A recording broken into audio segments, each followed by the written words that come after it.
Hey y'all, Rick Sky here. Welcome back to another Timepieces for Tomorrow video. And today on the wrist, I've got the Tudor Black Bay Chrono Reverse Panda or Tudor Black Bay Chrono Inverted Panda. And of course, those are both nicknames for it, but this is the Tudor Black Bay Chrono 41 millimeters that has the black primary dial and silvery white subdials.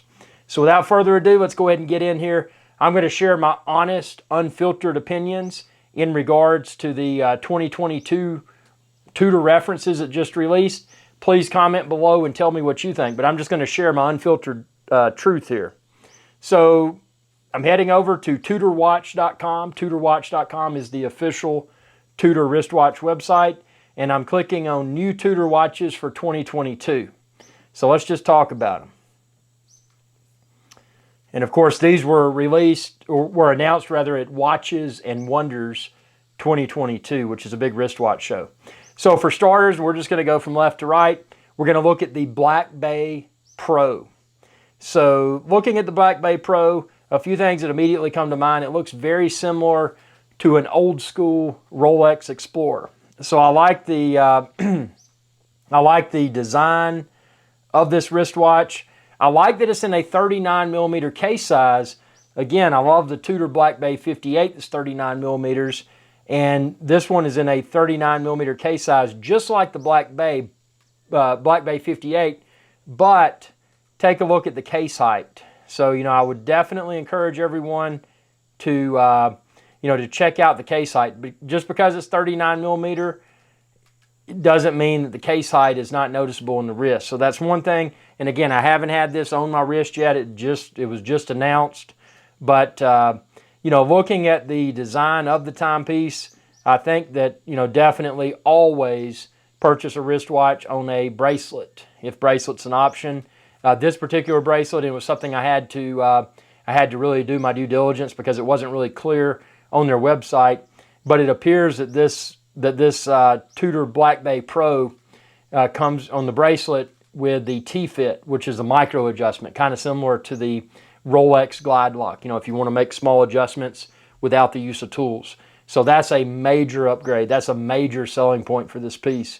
The dial color looks really nice. The hand, kind of that orangey, faded orange hand, that looks really neat.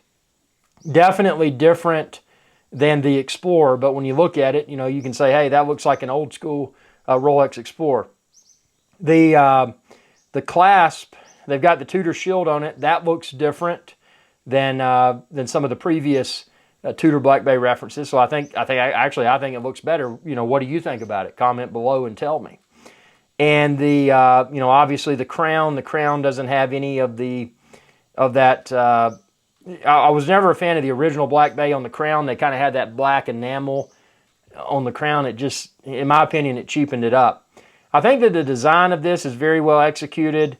I think that if you're considering a Rolex Explorer, but you don't want to spend that much and you want something that's more old school looking, I think this is a great candidate.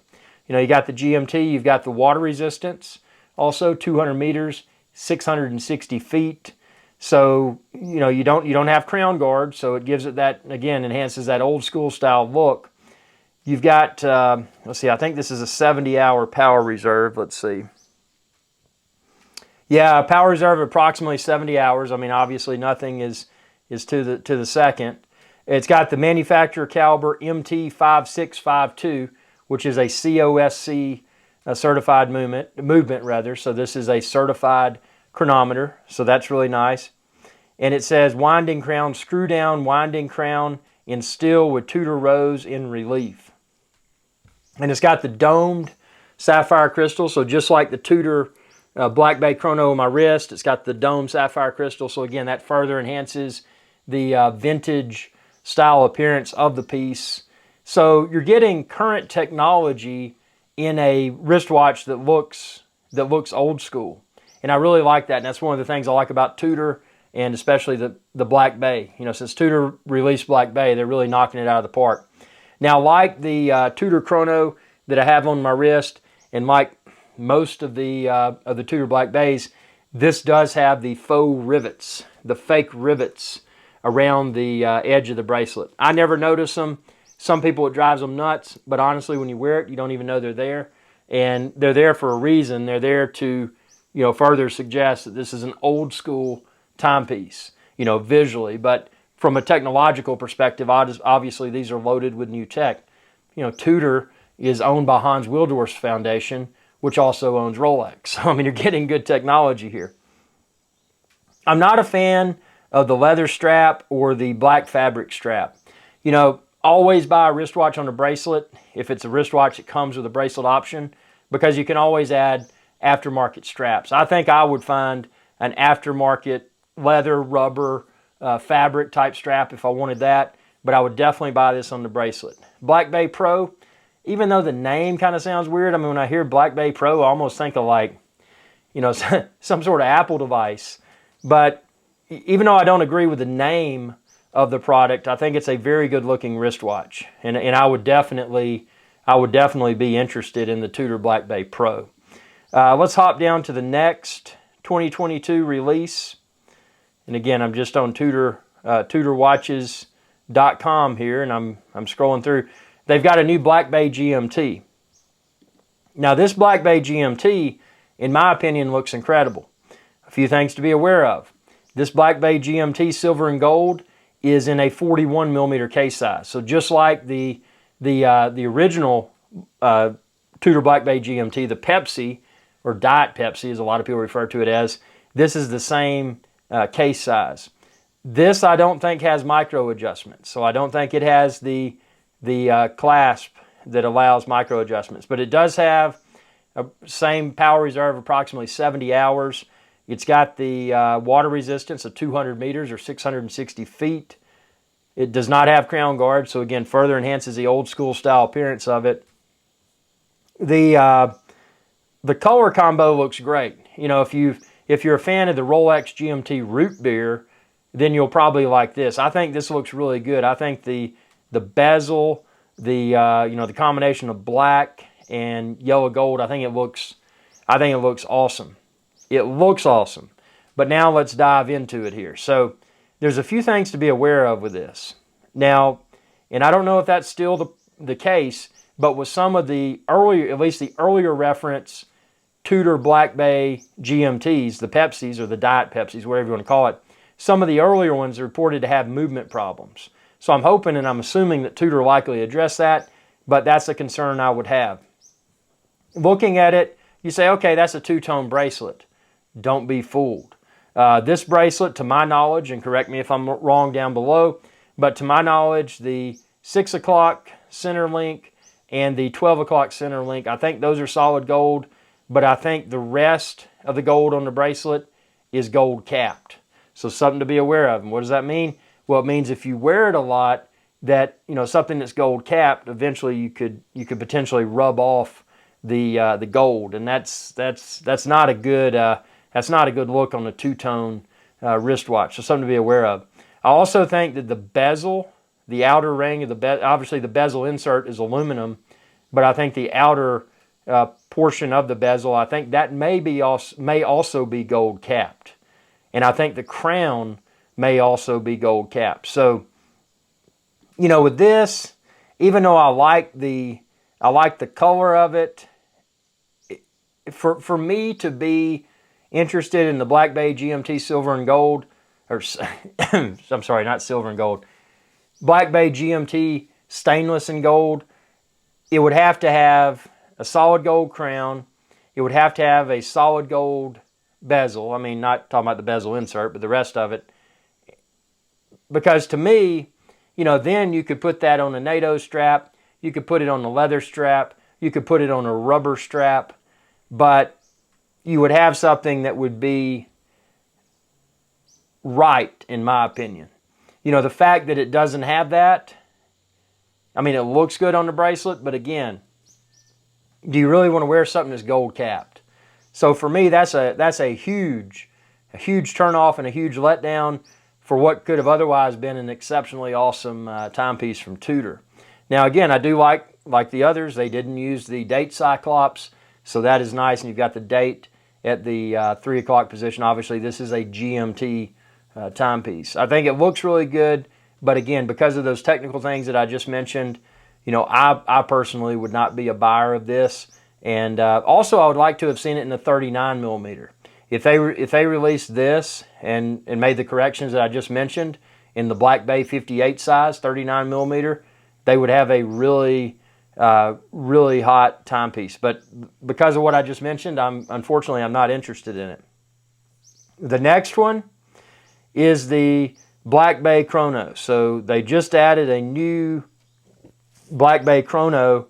It's the Black Bay Chrono stainless and gold. Again, what I mentioned earlier about the gold capping, and correct me if I'm wrong within the comment section below, but what I mentioned about the gold capping, I think that's probably the same with this as with the Tudor Black Bay GMT stainless and gold. So, and to be frank, I think this looks okay.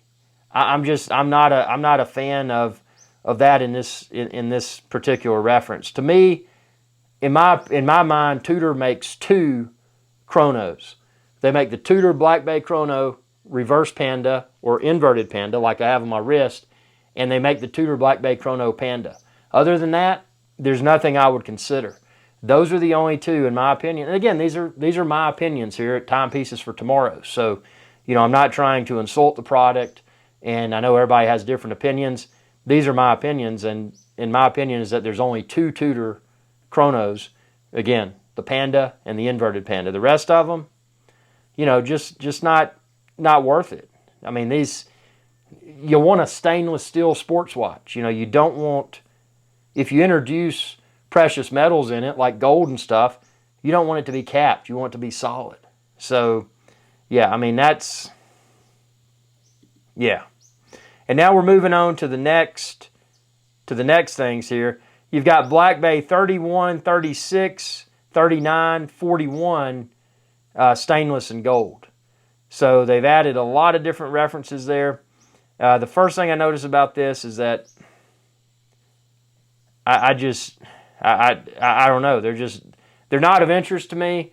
And again, when I do these reviews, I never put price into the discussion. I don't incorporate price as part of the discussion because, again, we all have our connections. We all have whatever, and I mean, prices can be different. I mean, you could be buying at a discount from somebody. You could be buying at MSRP. You could be buying above MSRP if there was a short supply of something that you really wanted.